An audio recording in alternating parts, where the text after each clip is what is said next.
Dr. Dubois practiced here. He was a very good doctor. He helped us figure out what was going on with yellow fever.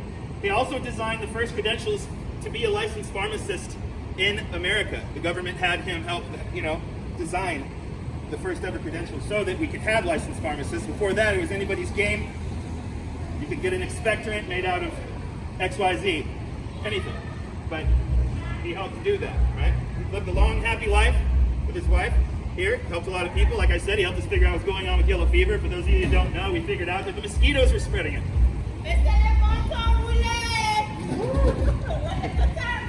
It is what it is. Roll with it. But him and his wife lived out their lives here and, passed away. Shortly thereafter, we had a doctor of a different sort come to town. His name was Dr. Dufillo. Dr. Dufillo was obsessed with curing any disease that he could get his little hands on. So obsessed that if he didn't have anybody in-house that was infected with the disease like syphilis, yellow fever, gonorrhea, so on and so forth, he would literally kidnap people off the streets, chloroform them, mostly slaves and pregnant women, we'll get to that in a second, drag them in there, infect them with disease, and experiment on them and try to figure out how to cure these things. It's very, very ominous kind of thing to imagine. See, we found out it did it to a lot of people. So he was exceptional at gynecology. In fact, one of his favorite things to do was experiment on pregnant women and their unborn children. He perfected in his time what he called the painless birth, which is what we now call the C-section. It's funny how things kind of work like that. The only way that we ever found out that Dr. Dufillo was experimenting on people was when he died on his deathbed of syphilis. Oh, poor guy. We found his journals in his nightstand next to his bed. So he wasn't caught during his lifetime for any of these atrocities. He would have so many people that he experimented on that died, he would have to toss them through a trapdoor into a wagon, and it was full. He would wheel them down the bayou, not up the bayou, down the bayou, and throw them in the swamp, out the Mississippi River, never to be seen again. The only way we found out, once again, was with his journals. Now, there's a couple of things in the window across the street here that we're going to walk up and see. I recommend taking a lot of pictures, by the way, on this tour, into windows, into the carriageways we'll pass by, a few carriageways tonight. There's these red bulbs that they have. And they would change the color of these. They would change the color of these red bulbs to show people who came to town how serious a pandemic was or was not. Right now they're colored red because if anybody's been alive for the past 3 months, we know, one, that Black Lives Matter. Well, we know, I always. And two, that we're in a pandemic right now. So they still run the pharmacy the same way that they used to. They got the bulbs colored red. There's a little plaque in there that they wrote just for the COVID-19, and it'll explain everything I just talked about. It's pretty interesting. That's in the left window. The right window, you have some apothecary tools, some jars of herbs. You have a mortar pestle. So it's Spanish. So that happened here. Also, a very, very popular court case. Oh! That just doesn't happen. Thank you. Watch out for that. Yeah, seriously. No, I just lost it. It bit me. Anywho. Plessy versus Ferguson. Long before Rosa Parks tried to sit in the front of a bus, a man named Homer Plessy tried to sit in the front of a train. And he was part white, part black, and he said, I'm going to sit here because I'm allowed to. They didn't want to let him.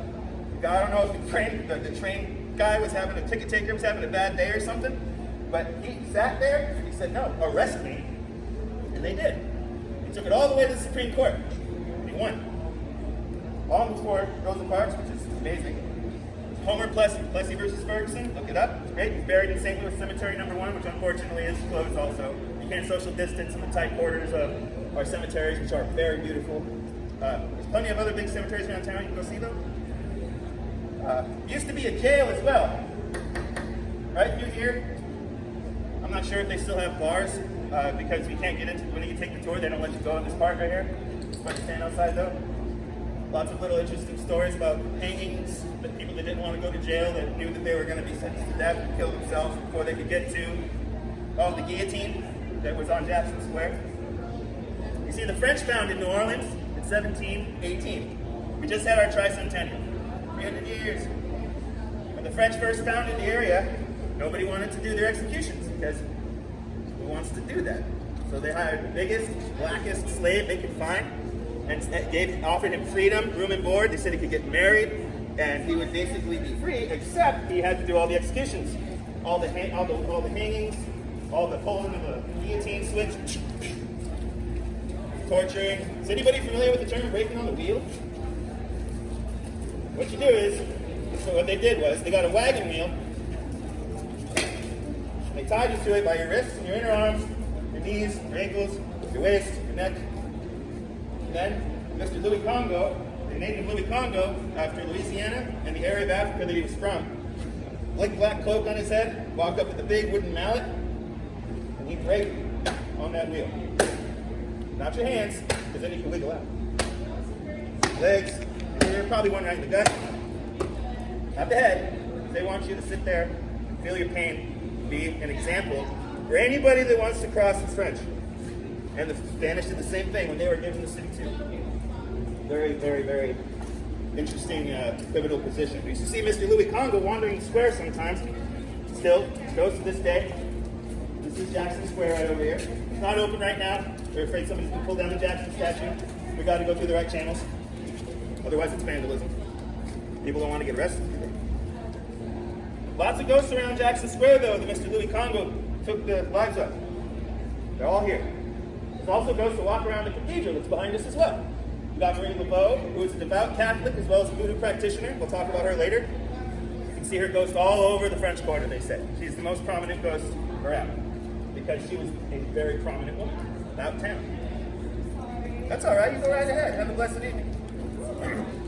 You can also see Madame Delphine LaLaurie's ghost wandering around here too, because despite the fact that if anybody heard of her, we'll talk about she's our last stop. Not a very good lady, we found out. But on the top, before anybody found out what she was doing, she was a nice lady. She was a slave owner, but she set her slaves free, a couple of them. But then horrible atrocities were found out about her, but you can see her ghost walking around here too. There was a Capuchin monk who wound up handling the offering plate inside the cathedral, which still functions to this day. They still speak Mass in Latin every day. I recommend just going and checking it out. It's really beautiful on site too. They got statues going on. Anyways, this Capuchin monk decides to take several hits of the sacramental wine one night, and decides to walk out of the church with the collection plate down this alley. I said it's Pirates Alley, right? It's called that for a reason. Didn't make it halfway down the alley before he was stabbed to death. Somebody took it, so you can still see his ghost walking around. The point of what I'm telling y'all is these are all ghosts that people say they can see. So it was all French because they migrated down from Quebec and found the mouth of the Mississippi, and they just claimed everything along the way. So you had New Spain, France, or Louisiana Territory, and then America over here with the Pilgrims. Okay. But like I said, at some point, the French gave part of the southern Louisiana Territory to Spain. Okay? When that happened, the French that were living here in the Boucret and the French Quarter, because this was basically the only neighborhood that was around them, the first neighborhood, they used to call it the Boucret, they didn't believe the delegate that came to tell them that Louisiana was now the property of Spain. So this man came and they basically kicked him out and said, "Go back home. We don't believe you. We're French." It's like, okay. So he went back to Spain, told Spain what happened, and Spain sent a general named General O'Reilly. Bloody O'Reilly, if anybody's ever heard of him, his nickname. O'Reilly came, and he was a little bit different. He's a wartime general. He came and lined up his ships on the Mississippi, pointed them directly at the three walls that were back then, what's now the French Quarter, back then called the Boucret, and he sailed his little boat into the harbor, and he came in, and he said, "Parley, take me to your leaders." Got all the French leaders together that were here in the city from the French fort, and he asked, "What happened? Why did you guys kick our guy out?" "Well, we didn't believe him, first of all." "Well, it's ours. Trust me, I got guns. Even if it isn't, I'm taking over right now. That's the way it's got to be. That's the way it's got to be." But, okay, well, he was so mean, and we didn't. Oh, hi, Spain. You know, they were like, okay. He's like, all right, y'all just go home and we'll decide what to do tomorrow, this and that. And they did. And then he literally had them all dragged out of their beds later that night, had them executed in the back of a lot down Decatur, on the corner of Decatur and Governor Nichols, and then hung them all from the flagpole in the French Fort front yard, which is now the U.S. Mint. Well, was the U.S. Mint. Now it's a museum. If anybody hasn't been there yet, I don't know if it's open yet either, but it's really, really pretty. It's nice inside. Lots of cool stuff. All the U.S. Mint stuff's there. But anyways, O'Reilly said to the families, if any of you try to take these examples down from that flagpole, I'm going to kill you too. And you'll be dead. So we're going to let them rot, and y'all are going to believe me. It's now Spanish territory. Well, the priests didn't exactly agree with that. Go figure. What a very horrible way to have your body, taken an example of after you die, especially if your kids and your wives are sitting there like. So, under the guise of rain, Father Dagobert was the main priest at the time, decided he's going to go and get these bodies and walk them all the way down Jackson Square through this very alley, ringing the bells. Anybody ever heard the phrase "ringing of the bells"? I mean, I'm sure this kind of thing happens some other places, but this is in America, where ringing of the bells, the phrase comes from. And buried them behind the cathedral, which of course the bodies have been moved, we think, now. Lots of unmarked graves around town underneath pools, hotels on the ground, all that stuff. We'll talk about that. So he didn't want to let those bodies, be, displayed like that. Okay, so that happened.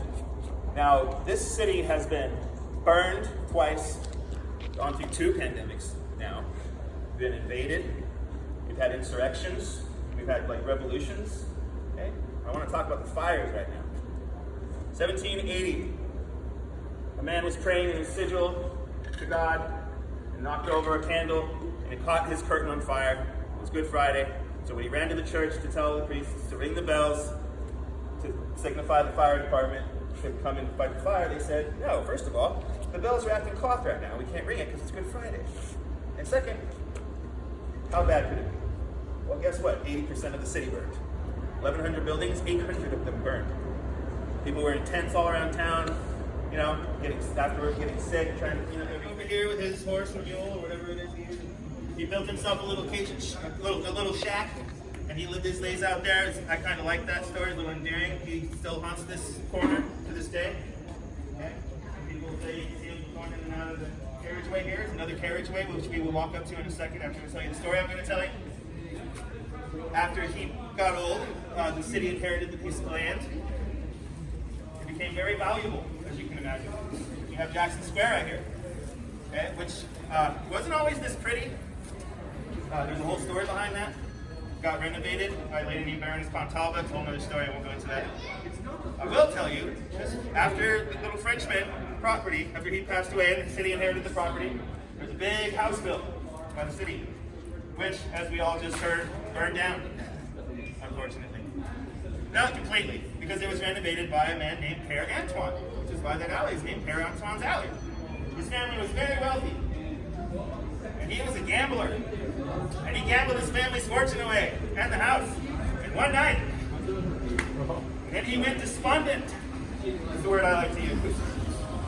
And before he could elicit the title to the house, to the shark or the gangsters that he was gambling with or whatever, he hung himself from a tree that's not there anymore, obviously, because right through this car courtyard, right where the table is, that they set for him every day now. Because this man is a ghost, he's a malevolent spirit. He'll throw glasses, he'll bang on the walls, you'll hear a slight whistling in the air. They built a seance room upstairs, which is kind of, the word is asinine. I think that a seance room is supposed to open doorways to spirits and not kind of block them out, but they did that. It's up there, you can go up, you can walk tomorrow, walk right in, go to the bar, go right up the stairs, check it out. It's really nice, it's red lit with tapestries, red brick. But to appease this ghost, as I said before, they set a table for him every day with a loaf of bread and glasses of white wine. Right through that doorway. You can pay to have dinner with Père Antoine. There are several other restaurants around town that do this. including, Saints and Sinners on Bourbon Street, Channing Tatum's restaurant. They used to do it, but I don't think they do anymore. And now Channing Tatum's not at Saints and Sinners anymore. But Père Antoine's here. They set a table for him every day with bread and white wine to appease the ghost. And they say that since they've been doing that the paranormal activity has ceased. We're going to take turns, as in the Kentucky Fair. We're going to let them take their turns looking in the window, but I like to, I've applied for a job here a few times. It kind of just doesn't suit me. I have strong spiritual armor. I like to believe about myself. Burn lots of sage. I'm not a skeptic, but I'm not entirely a crazy believer. I've seen a ghost. I mentioned that. But that spot, unfortunately, is not on the tour. Imprints are left all over the city, like Père Antoine and our little Frenchman, whose name I really just, too much caffeine today, I think.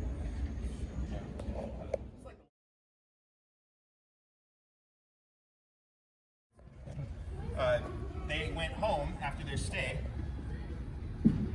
talking about how the TV would flick on and off in their room, and they heard the kids running through the walls. But the main thing that they said was, upon developing their film, they had their camera.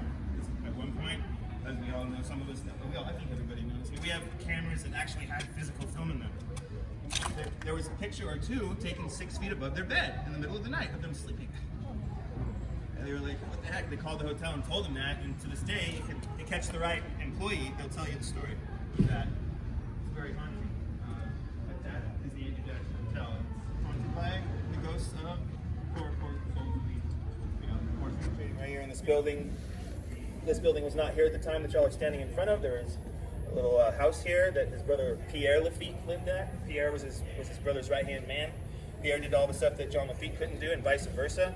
John Lafitte was like the war tactic guy. Pierre was the man who talked to people and pushed things along. Right? So John Lafitte was out in the Gulf on a ship. He got flagged down by the Brits because after they signed the peace treaty of 1812, they say the War of 1812, but really the War of 1812 did not take place in 1812. It took place in 1815, 3 years after the peace treaty was signed, because the British were still advancing up the river. They didn't care about the peace treaty. The Spanish and the British were trying to get this area because they knew that the Mississippi River Valley was huge. If anybody knows anything about the deltas, or like I said earlier, the east of the Rockies, west of the Appalachians, all that. They wanted it all. Okay? So Lafitte is out in the Gulf in his ship, and the British flag him down. They board his ship. They take him on their ship, and they tell him, hey, we know you guys are down there in the swamps. We know you know how to navigate the swamps. We know you have lots of men. We know you communicate with the Indians. We need your help. We'll pay you. And you can be our privatized militia afterward. Because John Lafitte didn't fancy himself a pirate. John Lafitte fancied himself a privateer. What they didn't know was that John Lafitte loved America and wanted it to happen. So he took their money and came back in the city and unfortunately found out that his brother and all of his captains had been arrested and put in jail. And there was a bounty on his head. So he's like, whoa, but he's like, no. I'm going to go find this guy Jackson. I'm going to talk to him. Legend has it that he snuck into Jackson's study, and they had a little, scuffle, but somehow managed to transcend to one another. Everything that follows. It's like the British are out in the Gulf and they're coming up the river. I'm gonna tell you that right now. They gave me money and they want me to help them, but I don't want to help them. I want to help you. I want America to happen. I like it. I want the French to, thrive. And I want America to be a thing. I want the Indians to survive and all this to happen. And Andrew Jackson was like, Lafitte was like, plus I got guns and muskets and men. And I can get the Indians on our side. Like 3 different tribes. Choctaw, mainly. So Jackson could not say no. And they banded together. And they fought the bloody British in the Battle of New Orleans. And we're not speaking in British accents nowadays because of that. Now, John Lafitte's men didn't always like that he didn't want to rob American ships, okay? And unfortunately, one of his captains had robbed an American ship, and that's why they were all in, jail. They didn't find the ship, And then this war happened because everybody kind of forgot about it for a little bit. They're having this big soiree afterward, and John Lafitte comes with the lady on his arm. John Lafitte was in love with the governor's daughter at the time. The governor's daughter's sister was on the American ship that got robbed. That American ship got sunk. Her sister was dead. The woman on his arm was wearing her dress. The woman on his arm was wearing her dress. And the governor's daughter saw her sister's dress on this woman that was on John Lafitte's arm. And everything about what John Lafitte just did got ignored. They chased him out of town. Just like that. In fact, the story goes that they gave him an hour to get on his ship and get the F out of Dodge. He finished out his days, they say, sailing around. Pirates of the Caribbean is a real thing. Was. And eventually had properties in Galveston, Texas. Now, this place didn't burn down, like I said, during the fires. These places in Galveston, Texas survived fires that happened there, not but less than 100 years ago, actually. There's a tour there you can take, John Lafitte's place and everything. It's really odd. It wasn't the first time that his mates, his captains, had basically he had a mutiny, right? They wanted to rob American ships, but he didn't want them to. He had all of his captains brought to this bar, maybe like 10 years earlier, before all this happened, and they were, all of them, like, we're pirates, we want to rob any ship that we want. We don't want to be told, this, that, and the other thing about who we can and can't rob, because we're pirates.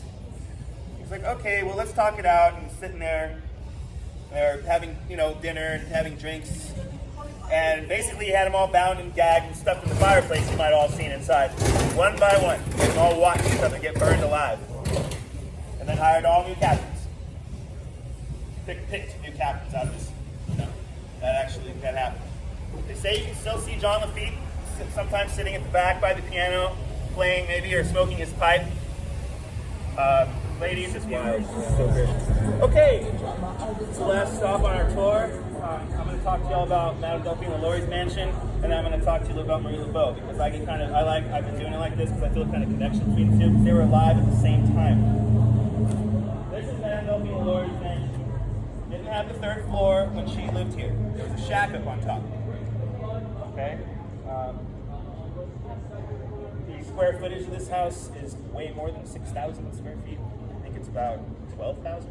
Double what we saw at the Jacques St. Germain mansion. Because it also has a guest house in the back over there, which used to be the slave quarters. It's got a courtyard. It's got lots and lots of room. One guy, just like Vampire Jack's house, one guy owns this place. He's an oil tycoon / lawyer, lives in Dallas, Texas. Not sure his name. He has a caretaker that you'll see sometimes wandering. I should scare the shit. Who's that? What are those? But it's his caretaker. It's this nice lady. She'll wave and I haven't seen her for a while, but now that I'm a tour guide, I actually want to kind of try to talk to her, because I would love to see her. But there's no tours inside the house or anything like that. Madame Delphine LaLaurie was born into wealth, a very comfortable childhood, and she married at 13 years old a very wealthy man who died. So she got all his money. Then she married another wealthy man who died. She got all his money. Then she married the doctor who did not die. They built this house together. They lived here with her children she had from the previous marriages. They didn't have any kids. She had daughters. And they're slaves. Madame Delphine LaLaurie around town was known as a very pleasant, devout Catholic woman who nobody would suspect a thing about her. She set some of her, enslaved people free at some certain points, all right? And she, like devout Catholic, at Mass every single day, as the story goes, okay? Very wealthy woman, spread her wealth around town. Psycho, though, because what we later figured out, the Voodoo, Catholic, everything in between. Little girl Leah, Madame LaLaurie had her brushing her hair one day. She caught a snag in her hair. Madame LaLaurie chased her around the property with a bullwhip. People all saw her chasing around the property. Chased her up to the top. She fell, got pushed, tripped, down to the street. Okay? Madame LaLaurie buried her in the backyard in the most respectable way that she could, to try to give herself a little bit more of an image. But because Code Noir was a thing at the time, Code Noir was invented by the powers that be at the time, and they said you can only lash your slaves a certain amount of times. You can only tie them up certain ways. You can only, because they thought they were going to hell for mistreating their slaves. So they were like, they kind of like dampened it down. So they were like, you chased this girl off the roof or she tripped or whatever, but you had a whip in your hand and people saw you, so we're going to take all your slaves. It was like, oh, okay. Took them down to the Norm slave exchange, which we saw earlier, and she didn't have her help anymore. So her husband came home, he's like, where's my foot bath? Where's dinner? Where's the iron pressed clothes for bed? Where's all that? So she told them what happened, and they opted for one of her relatives to go down to the slave exchange place and buy them back. Right back to the house. Just like that. She got all of her folks back. So months go by, that's it. Months go by, maybe about a year. They're having this big lavish party. She got everybody in the French Quarter town there, and the building catches fire. So the firemen have all the people out in the street, and they're inside trying to, find other people and trying to chop out the fire and things like that. And they find a poor woman chained to the stove. They're like, why are you chained to the stove? He's like, that's not the important thing. The important thing is I set this fire because I'd rather die than be in this house anymore. If you're going to untie me, please, and take me out, I want to let you know that a lot of my friends have gone up to the 3rd floor and they just don't come back. Please go check on my friends on the 3rd floor. They're like, all right. So they got her out of the building. She survived smoke inhalation, but she got the bronchitis. We got time for that. But they went up to the 3rd floor, and like I said, it was a shack at the time, and they found horrible things. No boar's head or anything, minotaur or anything like that. Nobody bathing in human blood, but they did find there was a couple chained up like this. The doctor was trying to perform sex change operations before sex change operations was a thing. Like the FEO, the painless birth, C-section, sex change. The man had the breast sewn onto his body. The woman had the penis sewn on her body. There was another guy, who was apparently he was misbehaving. So that's what I think. Because they had him tied to a chair. His lips were sewn shut. His eyes were sewn shut. Firemen were like, "Are you trying to say something? Yeah, here, let's cut your lips open." Feces and maggots spilled out because apparently he's misbehaving. He was dead. Apparently he's misbehaving, and they force-fed him some unmentionable things. I won't say the same words again. They also had a lady that they referred to as the crab lady. They were trying to break her bones and reset them in odd positions to see what they could, kind of come up with. And they said she literally crawled out of this little cage they had her in like a crab. It's horrible things. Now, they took these folks and a couple other ones that were up there and took them down to the jail because they were going to try to hide it, Say it was a suicide, or, like hide things, like they still do these days. But the lady chained to the stove knew what was going on. So did every other slave in the house. So angry mobs start swarming down by the courthouse. They want to see these people. They're like, we already know what's going on, so we're just going to go back to the house and find this lady and her husband and her daughters. We're going to have our justice. They came back here and they found nothing. They left. They were never, ever caught for any of these crimes. They left town. There's lots of different stories that go with this. They say that she went to Bayou St. John and sailed north across Lake Pontchartrain to the North Shore, lived out her days there, or went to the North Shore and then sailed across the sea to France, lived out her days over there, and then came back and was buried in St. Louis Cemetery No. 1 under assumed name because the Archdiocese had nothing to do with her or her husband after this, obviously. Absolutely nothing. But they were never caught for these crimes. It's one thing that the American Horror Story is wrong about. They weren't hung. Nothing. They got away with it. Unfortunately. Very unfortunate. If you want my opinion, kind of didn't get away with it because hey baby. Like delivery is like a status quo in the French Quarter. The guy Amos is good. Anyways, if you want my opinion, you've got to listen to these stories 20 times a day, every single day. If you want to plain and simple torture for her ghost and soul, I think it's pretty fair. You got to listen to your horrible transgressions every single night and day, all day long, because you are stuck here, purgatory. That's what I like to call the French Quarter purgatory. Because Dr. Dufio, Madame LaLaurie, the Axeman, several other mass murderers, witches, warlocks, their ghosts are still here and still wandering around. Now, a very famous actor bought this place because he thought it was cool. Anybody know his name? Nicolas Cage bought this place.